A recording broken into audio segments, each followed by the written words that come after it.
Let's switch gears. Let's talk some hardwood hardball with Jason Jordan, the director of basketball recruiting for Sports Illustrated. We're going on the hardwood here on Locked On Bearcats.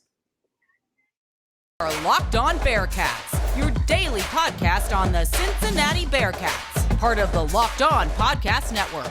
Your team every day.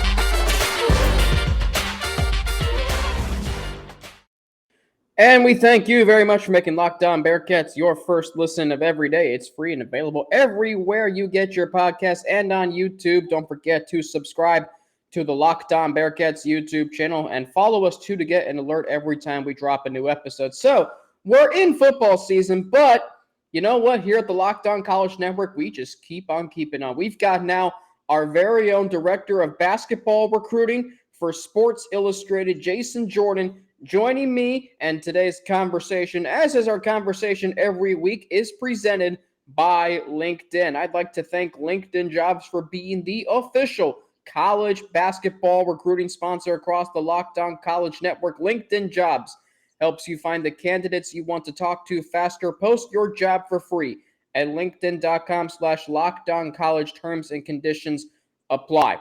Jason, it is kind of a weird time because, we're gearing up for football season. The Bearcats are coming off a college football playoff season, but you know what? I'm perfectly fine with talking some hoops today with you. So let me ask you this, though, because, Cincinnati historically is a basketball school. Does it still feel that way to you? Yeah, I would say so for sure. Especially with the addition of Wes. He's kind of a big star in the sport. So especially in the coaching world, he a lot of respect there. So I love the hire there. But yeah, I think that's you're definitely stay on track to remaining a basketball school. Yeah, for sure. Yeah, and that's something that I've talked about on this show because I hope that, with the success the football program has had, that the men's basketball program can get back to where they were before. Right. I was reading stuff, I was looking at stuff over the weekend and just hit me what could have been with John Brannen in that era. I'm going to ask you about that later on in the show, but very first and foremost, Jason, you touched on it just now. What are your thoughts on Wes Miller, both as a recruiter and as a head coach overall? Well, I remember, obviously we know Wes at UNCG. I actually live here in North Carolina, so I'm very familiar with him. As a recruiter, I definitely would say that his name rings out amongst recruits. So he definitely gets the excitement when his name pops up in the text, and when they see him calling, he definitely has that type of respect. So his name is ringing out in that regard, and that's what you want, right? As a coach, his players love him. He's the kind of coach that is going to get the players to run through a wall for him, because he gives that energy. He's an energy guy. He's a players coach, energy guy, but a guy who also holds a standard. So definitely a guy who's his best days are ahead of him as a coach and even as a recruiter. And that's saying a lot. Yeah, and that's something that I really touched on, last year. I think a lot of people did too when Wes Miller was hired, because he understands what this program is about. He relates to the players so well, whether that be David DeJulius. I don't know if he comes back for his 5th season if Wes Miller's not here. And then you think about other guys like Jeremiah Davenport and Micah Adams-Woods, guys who could have transferred and found better spots. Look, they're still here. Maybe it didn't work out for a guy like Mike Saunders Jr., but I look at other guys that are on this team, and the fact that they believe in what Wes Miller is doing, and let's be honest, last year wasn't the greatest. It kind of collapsed down the stretch last month of the season. But at the same time, they had some mettle in the conference tournament. They took Houston, to I'm not going to say the wire, but they, took them 12 rounds. So I think what you're hitting on here is very positive. I think it gives me and anyone listening to this, our viewers and subscribers, I think they're getting, that vibe of, okay, we've got the right guy. And not only that, they've got the right players. Rayvon Griffith. What can you tell us about him? And is he a guy that can change the trajectory of where a program is going? Yeah, absolutely. I think in time, like I deal with a lot in my seat. I deal with a lot of one and done kids. I don't think he's that, but I that's okay too, right? Everybody wants to have the top 25 kid that's like going to be in the green room after 9 months. So, but everybody probably was introduced to him the other night when he played against Strive for Greatness and had 15 points. But that stuff, and against their traveling all-star team of Robert Dillingham, Mbako, and Bronny, right, and a couple other guys, but they blew them out of the water, and a lot of it had to do with Rayvon. So high energy guy, 6'7", long and wiry. Obviously, I'm sure people saw on the national telecast, does a lot of things to impact the game on both ends of the floor. But the thing that I think yes, he scores on all three levels. Yes, he's super athletic. The thing I love about him the most is that he's impactful because of his unrelenting motor. As you can see, he's a high energy guy, a guy who's going to get in people's faces. So his impact will be felt in huddles. His impact will be felt in the locker room. Obviously, his impact will be felt on the court. So he's a guy that is going to thrive, for sure at the next level. Yeah. Yeah. Okay, so you mentioned that he's not a one and done. And historically, Cincinnati hasn't had a lot of one and dones. Right. Who was the last one and done to come through Cincinnati, Jason? I think it was Lance Stevenson, if I remember correctly. I mean, there hasn't been many.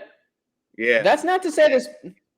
Am I right on that, Lance Stevenson? I think that sounds right. I'd have to he might have triple been check. I have to triple okay. check. Yeah, I think you and me both. Which there's nothing wrong with that. Yeah. But and that's not to say this program hasn't had great players. Yeah. What makes this program unique, in my opinion, is guys like Kenya Martin, Steve Logan, Jaron Cumberland, all those great players that have come through in years past. They have developed over the course of 4 years. It's not like they were great coming in. I mean, they were developmental prospects. 100%. So Cincinnati's going to the Big 12. I can't wait for that. And we're going to have many conversations about that throughout this year and next year and who knows. So does Cincinnati need to change their recruiting approach? Do they maybe need to start recruiting one and dones when they go to the Big 12? Like, what do you think? I had this conversation recently. I'll tell you what it was. When we did I did a bigger story, a larger story when USC and UCLA went to the Big Ten, right? Announced they were going to the Big Ten. And so it was talking to those specific schools prospects, meaning they're not committed there, but they're on their board or they've been offered by them. I talked to about 8 of them. And I said, how much does this impact you that they're going to the Big Ten, right? Obviously, it's not the Big 12, but conceptually, you understand what I'm saying. So, and I'm everybody, and I do mean there was exception of 1. So 1 out of the 8 was like, I don't know if that's my style of play. Like, I don't know, Big Ten, I'm not a Big Ten big, right? Which I thought was interesting because I didn't think 16, 17, 8-year-olds knew about styles of play in conferences, right? And they don't, by and large. So most of them were like, it's all about the fit. I don't care about what league we're in. As long as it's, the right fit and the right system, that's the only thing I care about. I said that to say, as far as changing the recruiting approach, I mean, it's not going to matter to the players that you want. Like, it's like, hey, like, what do they don't care that you're going to play. Given that it's a Power 5 that you're moving to. Now, let me say that because if you're going down, let's say you were in the Big 12 and you're going. I'm not even going to shade a conference, but you're going to a lower level conference. I mean, now that could impact your recruiting, right? Because then coaches in your conference will pour salt in the game and say, you want to go to that conference? Come on, man, you have to win the conference to play in March, right? So. But as long as, given that it's a Power 5, players by and large don't really care about the teams they're playing. They don't. It's about the system, about the opportunity, and honestly, and this is okay to talk. We talked about this yesterday. It's about the NIL. What's the bag looking like? Because we can now say that. It's okay. It's not taboo to say that anymore. Now that it's a normal, the new normal in our world of college basketball. So, yeah, those are the things they prioritize, they care about. Yeah, you can sell them. Oh, we're going to play Kansas twice this year. We're going to really beat them. We're going to take that Big 12 title, right? Okay, yeah, they might like that. But what's really going to resonate with them is, how I'm going to use you in this system. We play 4 out. We get up and down. We're going to let you play off your instincts. Those are the things that they talk about when they're weighing out the pros and cons after official visits are over. Yeah. Yeah. Well, certainly the dynamic around the program moving into the Big 12 is going to change. And I want to ask you about that because, I've been told many times that the Bearcats are going to the best conference in college basketball. So I want to get your insights on that. Plus, we'll talk about a name that has been floating around the program for a long time now, a 5-star recruit who very well could be in a Bearcats uniform very, very soon. We'll get to that next with Jason Jordan, our director of basketball recruiting for Sports Illustrated, after a word from betonline.net, which is the fastest and easiest way to check in on all your betting needs. Find all of your favorite sports and events at the #1 online source for odds, lines, and games. Find reviews and news of every league, including Major League Baseball, NFL, NBA, NHL, combat sports, esports, and even golf. BetOnline continues to be the top online resource for all your sports wagering information, from live in-game betting, scores, and podcasts. They've got you covered. Head to BetOnline today or use your mobile device to learn more about the action happening today. BetOnline, where the game starts. Jason Jordan, our director of basketball recruiting for Sports Illustrated, joining us today. Of course, our conversation today and every week presented by LinkedIn, thanking LinkedIn Jobs for being the official college basketball recruiting sponsor of the Locked On Podcast Network. So, Jason, the Big 12, is it the best conference in college basketball, in your opinion? Well, I'm not going to say no. Because, whenever you have Oklahoma, Baylor, Oklahoma State, Kansas, Texas, Texas, hey, that's an easy – I'm going to go easy yes on that, right? And they have been RPI-wise the top 3, I think, over the last 5 years. So, sure, I think they're always going to be in that top 2, top 3. So if we're talking I think they probably are at this point. And then when they're adding programs like you guys in Houston, obviously they're only going to enhance their resume there. So, yeah, I would say they're up there in that top tier for sure, always competing for the #1 spot. And that's what you want, right? What about in terms of recruiting? Is it the best conference in terms of recruiting? Now, that is tough because, you have blue blood staples and you have 2 of them in the same conference, and that's North Carolina and Duke. And, Duke, they're not slowing down with their recruitment. It depends on if you're talking top heavy. Duke, #1 class in 2022. They're probably going to have the #1 class in 23. They do currently have it, and they're probably going to add a couple more in that class. So top to bottom, probably, Big 12 probably is. But if you're talking top heavy, you might lean ACC, SEC, but it's close. There's again top three for sure. Yeah. Okay, so I've watched the Big 12 for many years, as you have. Right. It's competitive. Every single game, any team can win in that league on any given night. Every game is like a tournament game. And you get to the conference tournament, and then, holy cow, the games are, wild. Yeah. So what wins in the Big 12? How should Cincinnati be recruiting? What should their approach be when they join the Big 12? What wins in the Big 12? Well, I think it's kind of a motif for college basketball as a whole. There's a lot of parity in a lot of I can tell you, having been in a lot of conference tournaments, that there's, on any given night, you better show up. They're not worried about what's on your jersey, So those days are over. I think we see that in March, right? Especially over the last 5 years. People are catching up. So what wins in the Big 12? I think it's the kind of the same thing that wins across the board, but definitely in the Big 12, long and wiry playmakers and guys that you can use interchangeably at different spots, right? So you're talking like Rayvon, 6'7", wingspan is probably around 6'10", right? So guy who's guarding multiple positions. He's going to check off a lot of boxes on both ends of the floor. Can guard multiple positions. An athlete that's impacting the game, a guy who's going to stick his nose in there, rebound, a guy who's going to make the extra pass. But interchangeable parts, fluid guys who get up and down the floor.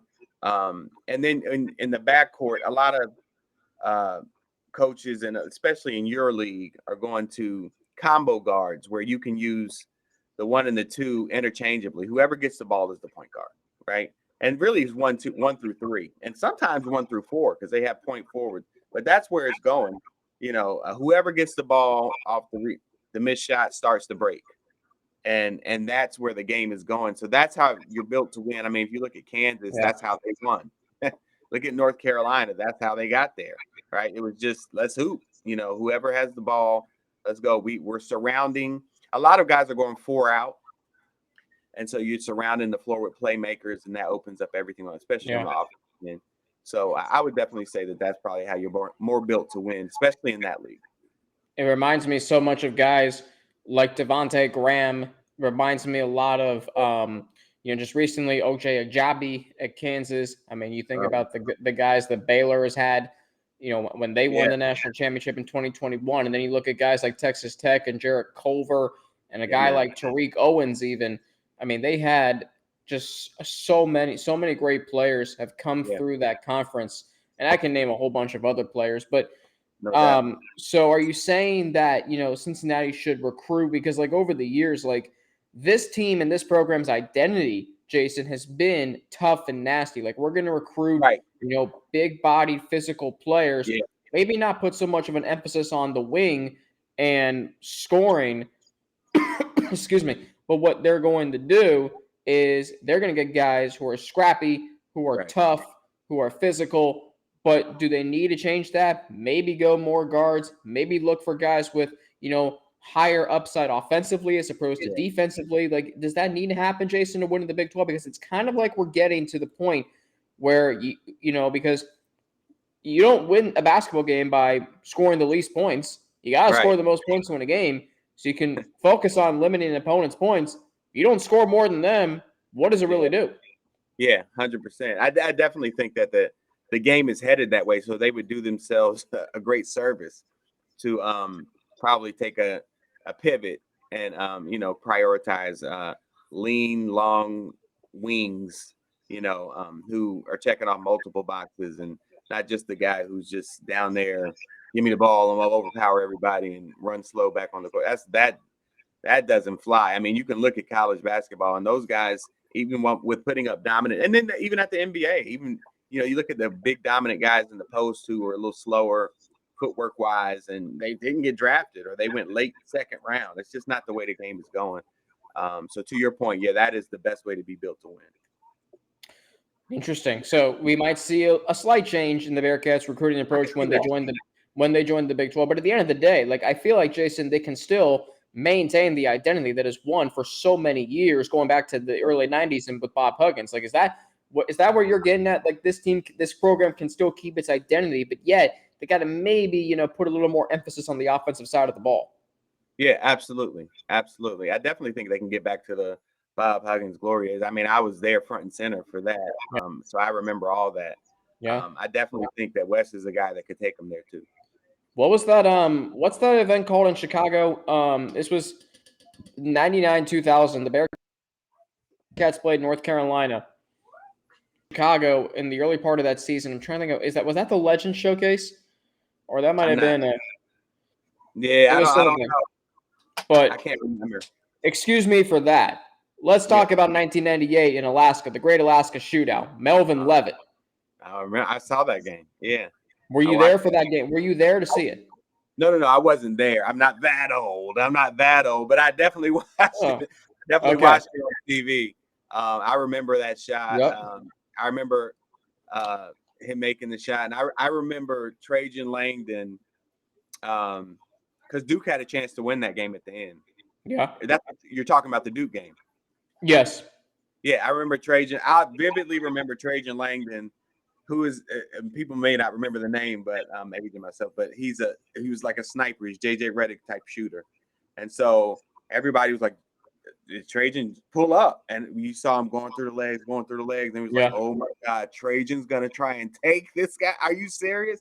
And he did, and I think he turned it over. He traveled, and that's how they ended up losing the game. But after 11 shots, so it was good. Yeah. All right. So I touched on the word offense. The Bearcats tried to go to that identity just a few years ago. It didn't work out, and it was ugly. Jason, when we return, I'm going to ask you about what went wrong with the John Brannen era and Tari Eason and everything else, because it felt like to me when it first started, it could have been something really special. Instead, it was the complete opposite. I'll get into that after a word from Coldwell Banker Heritage and Prime Lending. The Locked On Cincinnati Bearcats podcast is supported in part by Debbie Weckstein-Frank, a realtor with Coldwell Banker Heritage, and Steve Maloney, a lender with Prime Lending. If you're looking for a new home in the Cincinnati and Dayton area because you want to come to the area with a rich college basketball team, rich with history in the Cincinnati Bearcats, well, I've got the personal real estate team to help you. Debbie specializes in both the Dayton and Cincinnati areas and is a longtime Miami Valley resident who has helped hundreds of people all over the country find and close on their dream home. Steve, also a longtime Miami Valley resident, specializes in purchases and refinances in over 40 states. Heck, 700 WOW can't even reach that many states. Debbie and Steve are available when you need them most, even during a Bearcats game, especially during March Madness. Yeah, even during March Madness, they're available. I can confirm. Even on evenings, even on weekends, when you are making those split-second decisions like who you should take in this game, in this bracket, because you think you got the perfect bracket, and then you really don't. Let them help you get your offer to the top of the list. Take the guesswork out of the home buying process and hire a wide-open professional real estate team, a slam-dunk professional real estate team with a track record of success. Call Debbie right now at 937-672-3942. That's 937-672-3942. Or visit teamweck.com. That's TEAMWECK.com. Debbie and Steve will help you get close on your dream home today. Go Bearcats. Well, as you can tell there, I was pretty fired up about that. Jason Jordan, I'm fired up that he is here with us today on Locked On Bearcats. He's the director of basketball recruiting for Sports Illustrated. So, Jason, I want to go back to an era that a lot of Bearcats fans want to forget. A lot of Bearcats fans are still angry about. I'm not, because of where the program is going, or at least where I think it's going. But let me ask you this, because when John Brannen was hired, it felt like the beginning of a new era. It's like, okay, the Bearcats are already a good program. But man, they're going to be even better. Like, I remember there's a quote that stood out to me in his introductory press conference. I was there for that whole 27-minute shebang. You had every athletic SID. You had every team. I mean, I walked into the press conference that day with my Tim Hortons breakfast sandwich, and I'm like, holy crap. I mean, there were so many fans there. So many, not fans, rather, so many, like, people associated with university there. Like, every news station, I'm kind of embellishing here, but, like, it felt like the true beginning of something special. Like, they were going to take an already good program, make it even better. He said they're going to have a style of play that invigorates the fan base and capture your hearts. I'm like, whoa, what does that mean? I can't wait for this. And then it really doesn't do anything. Right. Jason, let me ask you this. What happened, in your opinion, with John Brannen in his 2 years with Cincinnati? I think a lot of his issue was off the court. I think that, there were a lot of back channel things going on there. I mean, I think in 2 years, his 2-year record was, I think, correct me if I'm wrong, I think it was like 32-21 or something like that. That's exactly right. Damn, you're pretty good at math. Is that right? Yes. And what were they, 12-11 or something like that in the last 12-11 his first year. Yeah. So, and then he's, COVID year. I mean, COVID was not anyone's friend. So, but I think there were a lot of off-court things, back channel things that did not play well for him. But, I think it was just a perfect storm there. And, I think things didn't mesh well. Obviously, things didn't mesh well, and it didn't lend itself to trust in the locker room and, things like that. And that tends to, not have the right effects on the court, at least from what I'm told. So I think there was a a variable of different things that happened, and when he was hired, then the world changed, and then so I think there were a lot of things in play, but a lot of things that people don't know about. It wasn't just on the court, but it was the court. The on the court stuff was a byproduct of things that were happening before we got on the court. Well, okay, wait, time out here. Now, you can say what you're allowed to say. I understand if there are things you can't say on this podcast, but you're getting somewhere that I want to tap into. So you're saying a lot of things off the court that people don't know about. Can you elaborate on some of those things? Yeah. I can't do that. I can't do that. But I mean, it's stuff, that wouldn't, it didn't yield itself to building trust in him, in the locker room, with players, with, the administration. So I think there were a lot of headbutting going on in a lot of different realms. And the good thing is you don't have that in Wes. You know what I'm saying? And Wes is definitely the 180 of that. So that's the good part. That's the the silver lining for sure. But I get it. I know you want to put that behind you. I would too. But I don't think it was just like, oh man, he was 32 and 21 in the first 2 years. Most people don't get fired behind that. So you take from that what you will. You know what I'm saying? There's a lot that went into it. There's a lot that went wrong. As you said, but you also said, hey, there were some wrong guys. I know we're up against time here, but there were some wrong guys on the court. What do you mean by that? Can you elaborate on that? Well, not that there were wrong guys on the court. I didn't say that. I'm saying what happens on the court is a byproduct of. So if we're not trusting, there's no trust before we go. Your pregame, emotional pregame speech to hype me up isn't really. It's kind of hitting hollow. You know what I'm saying? So I think in the locker room, if the players are kind of rolling their eyes, and players don't really believe, you're doomed to fail. And so I think a lot of that stuff was trickling back to the front office, and and there we have it. Yeah. Okay. Was that just in 2021? Because it really didn't seem like a lot was happening his first year. Like his team, the first year he was head coach, that was a really talented team. That was a good team. That team really found its stride towards the end of the season, albeit they played a lot of games that made you want to, take a stress test, to say the least. But was this happening in his first season, or was it just in 2021 during the COVID year? Well, what I was told was, it wasn't. It got worse. It was like a progressive thing. So I was, that's what I was like when it was, it was like a snowball. And so, all right, one instance happens, and another one, then just different things like that. And again, to your point, they were talented, but they should have, been better. But, that off the court stuff, man, I'm telling you, I've seen it wreck a lot of teams. When you're not on one accord, again, you're doomed to fail. It was that way with Tari Eason. I mean, look where he ended up. He ended up at LSU, ended up getting drafted. Let me ask you this, because I think a lot of Bearcats fans still wonder this. I still wonder this. I know which side I'm on. If you're a Bearcats fan and you're still, whose side do you take? Do you take John Brannen's side, or do you take Jaron Cumberland's side? Man, I don't know. That's